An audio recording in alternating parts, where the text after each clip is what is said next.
ሰው ልጅ ሸክላ ነው ተሰባሪ፣ ማታ ታይቶ ጧት ይጠፋል። በጣም ያሳዝናል። የዛሬው መርዶ የዛሬው ሀዘን ድፍን የኢትዮጵያን ሕዝብ ልብ ሰብሯል። ኢና ሊላሂ ወኢነ ኢላሂ ራጅኡን።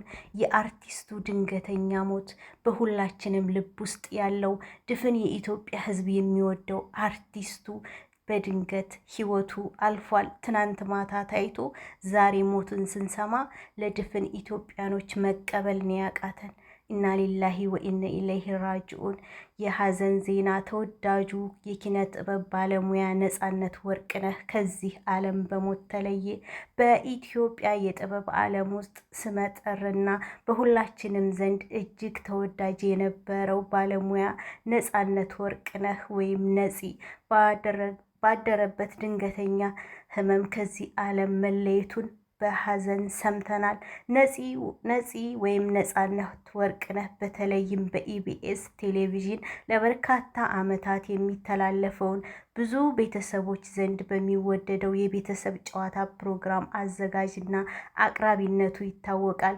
ከፕሮግራም አቅራቢነቱ ባሻገር በበርካታ ፊልሞች ላይ ባሳየው ድንቅ የትወና ብቃቱና ልዩ በሆነው የሰው አክባሪነቱ በኢትዮጵያውያን ልብ ውስጥ ትልቅ ስፍራ ነበረው። የሰው ልጅ ህይወት እንዲህ ናት። ትናንትና ማታ ቻው ብሎ የተለየን ሰው ዛሬ በቤቱ በዛው ላይ መመለስ በሀዘን ላይ መመለስ ይሄዳል ብሎ ማን ይገምታል? ነፂ የኛ ምስኪን፣ ነፂ የኛ የዋህ፣ እንዲህ በድንገት መለየትህ መላው የጥበብ ቤተሰብና አድናቂዎችህ በሀዘን ልባችን ተሰብሯል። ነፂ ወይም ነፃነት ወርቅነህ ባለትዳርና የሶስት ልጆች አባት ነበር። ባበረከታቸው ስራዎቹ በደግነቱ ሁልጊዜ በልባችን ይታወሳል።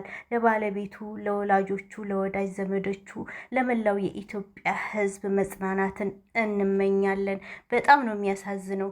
በቤተሰብ ጨዋታ ፕሮግራም ላይ የምናውቀው ሕፃን አዋቂ ሁሉም ሰው የሚወደው ከፊቱ ፈገግታው የማይለየው አርቲስት ነፃነት ወርቅነህ እንግዲህ በድንገት መለየቱን በዛሬው ዕለት ሰምተናል። ህይወት እንዲህ ናት። ህይወት ሸክላ ናት። ማታ ታይታችሁ ጧት ትጠፋላችሁ። ወላሂ በጣም ነው የሚያሳዝነው።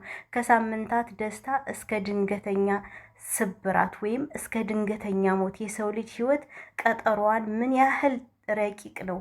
ገና ከ2 ሳምንታት በፊት በታላቅ ደስታና እንቅስቃሴ ላይ ነበረ ተወዳጁ አርቲስት ነፃነት ወርቅነህ የአልቲማሂር ስቴት ሪል ስቴት የብራንድ አምባሳደር ሆኖ ተመርጦ ነበር። ስራውን በንቃት መጀመሩን የሚታወስ ነበረ። እንግዲህ ከ2 ሳምንት በፊት የሪል ስቴት አምባሳደር ተመርጦ ነበር። ይህ እጅግ የትናንትናው እንቁና ጠንካራ ወንድማችን ዛሬ በድንገት ከዚህ ዓለም መለየቱን ስንሰማ አስቡት፣ ምን አይነት ለመቀበል የሚከብድ ትልቅ ልብ ስብራት ነው። እውነት ለመናገር የሰው ልጅ እንዲህ ነው። በቃ ብዙ ነገር እናስባለን፣ አውጥተን አውርደን እንዲህ አድርገነው እንዲህ ብለነው፣ ግን ሞት አማክሮ አይመጣም። እኛ ሞትን ነው ተሸክመ ነው የምንዞረው። ወላሂ በጣም ነው ያዘንኩት። እኔ ሶሻል ሚዲያ ገብቼ ሳይ ውሸት በሆነ ብዬ ነበር። ማለት አንዳንዴ ሰዎች ለእይታ ለምናምን ሲሉ ያልሆነ ነገር ይፖስታሉ። እንደዛ መስሎ ነበረ።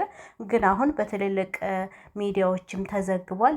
አርቲስቱ ከዚያ ዓለም በሞት ተለይቷል። በጣም የምንወደው ሁሌም ከፊቱ ፈገግታ የማይጠፋው አርቲስት ነፃነት ወርቅነህ የሶስት ልጆች አባትና ባለትዳር ነበር። ይችን ምድር ተሰናብቷት ላይመለስ ሄዷል ማለት ነው። ለዚች ላጭር ህይወት ለዚች ላጭር ጊዜ ፍቅር ቢኖረን ብንተሳሰብ፣ ብንተዛዘን፣ ብንዋደድ መልካም ነው ብዬ አስባለሁ። እንግዲህ ለመላው የኢትዮጵያ ሕዝብ መጽናናትን ለቤተሰቦቹ ለልጆቹ እመኛለሁ። ውድ ቤተሰቦቼ በስደትም ላይ ያላችሁ ህይወት አጭር ናት።